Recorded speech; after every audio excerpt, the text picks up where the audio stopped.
नेपाळच्या रसुवा जिल्ह्यात अचानक आलेल्या महाभयंकर पुरामुळे मोठा हाहाकार माजलाय। तिबेटमधून नेपाळमध्ये प्रवेश करणाऱ्या मोठे कोशी नदीला अचानक आलेल्या या पुरामुळे अनेक बाजारपेठा, जलविद्युत प्रकल्प पाण्याखाली गेले असून तब्बल 1000 लोक वाहून गेल्याची भीती व्यक्त केली जात आहे। स्थानिक परिसरात पाऊस झालेला नसताना किंवा हवामान स्वच्छ असताना अचानक नदीची पाण्याची पातळी प्रचंड वाढली। वरच्या भागात हिमनदीचे सरोवर फुटल्यानं किंवा तात्पुरते धरण फुटल्यामुळे हा प्रलय आला असावा असा संशय रसुवाचे मुख्य जिल्हाधिकारी नरेंद्र परियार यांनी व्यक्त केलाय। या पुराच्या भीषण धक्क्यामुळे चिलिमे जलविद्युत प्रकल्पासह अन्य प्रकल्पांचे अतोनात नुकसान झालंय। पाण्याचा प्रवाह इतका प्रचंड होता की जणू मोठे धरणच फुटले असे प्रत्यक्षदर्शींनी सांगितले।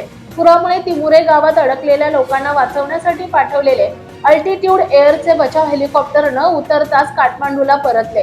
हेलिपॅड पुराच्या पाण्यात वाहून गेल्यानं संपूर्ण तिमुरे गाव ढिगाऱ्याखाली अदृश्य झाल्यानं हेलिकॉप्टर उतरवण्यासाठी सुरक्षित जागाच उरली नव्हती।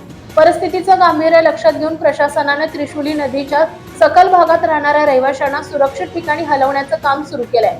नुवाकोट आणि धाडिंग जिल्ह्यातील नदीकाठच्या गावांनाही पुराचा धोका निर्माण झाला आहे। नेपाळमधील या महाप्रलयाच्या दुर्घटनेवर बचाव पथकांचं लक्ष लागून असून अधिकृत जीवित हानीची आकडेवारी मिळवण्याचे प्रयत्न सुरू आहेत।